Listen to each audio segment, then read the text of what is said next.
بسم اللہ الرحمن الرحیم۔ کانپور کے اندر ایک حافظ صاحب تھے، وہ تراویحاں جب پڑھایا کرتے تھے تو بڑے ہی آرام اور آہستہ سے پڑھاتے تھے، قرآن مجید کو تجوید کے ساتھ پڑھتے تھے۔ جب رکوع کرتے تھے تو مکمل رکوع کرتے تھے، اور جب سجدے میں جاتے تھے تو بڑے اطمینان کے ساتھ سجدہ کرتے تھے، اور اتحیات اور درود شریف اور اس کے بعد دعا، یعنی کہ مکمل جو ہے آرام سکون کے ساتھ تراویحاں پڑھایا کرتے تھے۔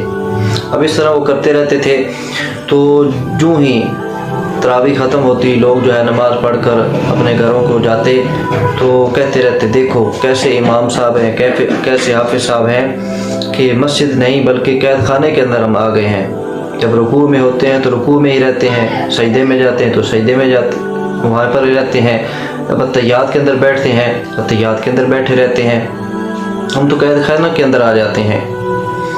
لوگوں کو آج یہ چاہیے کہ جو جلدی جو ہے وہ تراویح پڑھا لے۔ ارے اللہ کے بندو، جب قرآن سننا ہے، تراویح پڑھنی ہے تو 10-15 منٹ سے کیا ہو جاتا ہے؟ وَرَتِّلِ الْقُرْآنَ تَرْتِيلًا، اللہ تعالیٰ نے تو فرمایا قرآن کو ترتیل کے ساتھ پڑھو، ٹھہر کر پڑھو۔ 10-15 منٹ سے کیا ہو جاتا ہے؟ لیکن کیا ہے، ایک اور حافظ صاحب تھے، وہ بن غفورہ اور شن جو ہے وہ شکورہ پڑھتے رہتے تھے۔ غفورہ اور شکورہ کے علاوہ کسی جو ہے الفاظ کی سمجھ نہیں آتی تھی۔ اب لوگ اس سے بڑے مطمئن تھے، بڑے خوش ہوتے تھے کہ دیکھو جلدی گئے اور جلدی واپس آ گئے ہیں۔ نہیں، قرآن مجید کو سنوار کے پڑھنا۔ رمضان تو قرآن کا مہینہ ہے۔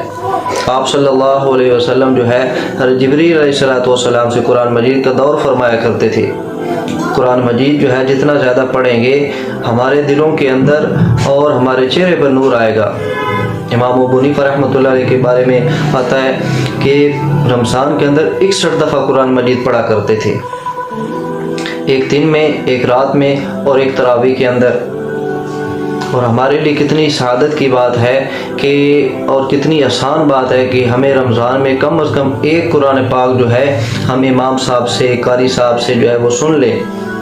تراویح پڑھنا الگ سنت ہے، پورے قرآن مجید کو سننا ایک الگ سنت ہے، تو اس کا اہتمام کرنا چاہیے، نہ کہ ہم ایسے وفاظ کے پیچھے لگ جائیں کہ بھائی جلدی کیا کرو، دیر نہ کیا تو 10-15 منٹ سے کچھ بھی نہیں ہو جاتا۔ اگر کچھ حاصل کرنا ہے، اللہ سے کچھ لینا ہے تو 10-15 منٹ کی کوئی بات نہیں ہے۔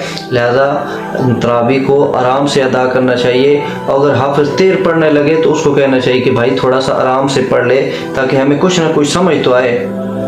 اللہ تعالیٰ ہمیں جو ہے صحیح معنوں میں رمضان المبارک کی قدر کرنے کی اور صحیح معنوں میں تراویح پڑھنے کی بھی توفیق عطا فرمائے۔